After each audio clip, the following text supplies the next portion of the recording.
Hey guys, E. Latimer here. There are about 1 million videos out there telling you exactly how to get an agent, but there aren't many videos out there telling you what happens after you get one. So at first, initially, it's just this big celebration. You're eating cake, you're drinking wine, you're telling all your friends, and then after that, what happens? Now, I am personally on my second agent, and both times the path of getting an agent and afterwards has been a little bit similar. At this point in time, you're starting to get a feel for how the agent communicates, whether it's over the phone or whether it's a series of emails, whether it's a few weeks between each email or every day. Every agent communicates differently, and every agent and client is going to communicate differently. So you'll sort of settle into the pattern of what the next, hopefully, years will look like. Now, the contract part is both exciting and a little scary.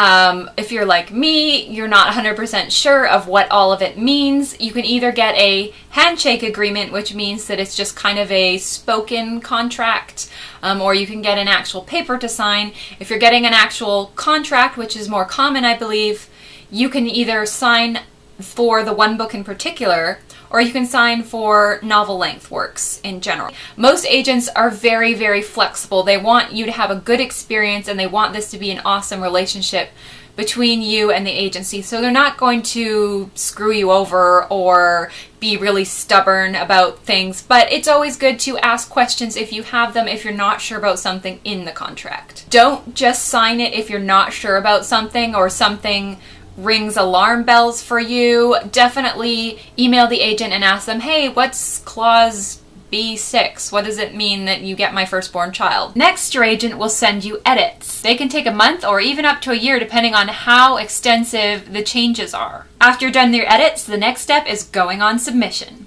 What is submissions exactly? It's something that authors don't talk about much because it's sort of like Fight Club a little bit. Basically, submissions is when your agent sends your manuscript out to a bunch of different publishers and a bunch of different imprints within those publishers. They can either send it out to publishers only in the US, or they could send it out to the US and the UK and Canada. It depends on your agent's submission strategy. They could also start with a very small round of, say, 6 publishers, or they could go a little bit bigger and do 12. Usually a great agent will send to a medium-sized batch at the most. You don't want them sending it out to 50 at once, and then you decide to do revisions, but you've got no one left to send it out to. So that is the next step of submissions, is putting your manuscript into editors' hands. Submission is weird and scary and exhilarating all at once because it's something that nobody really talks about, even though it's one of the most exciting things that can happen to a writer. The first reason is, of course, to remain professional.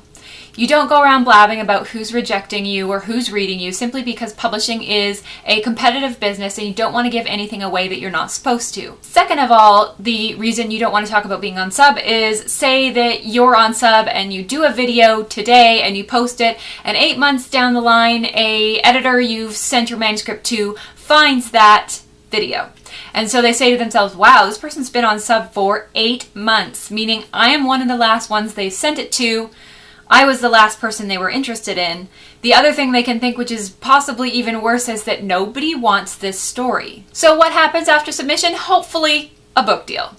And that's something I'll talk a little bit more both about submission and about book deals in later videos. I could definitely keep talking about this for like another hour.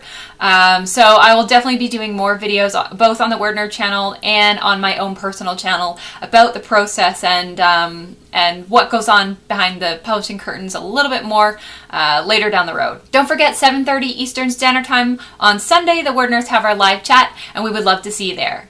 Thanks for watching, and I'll see you next week.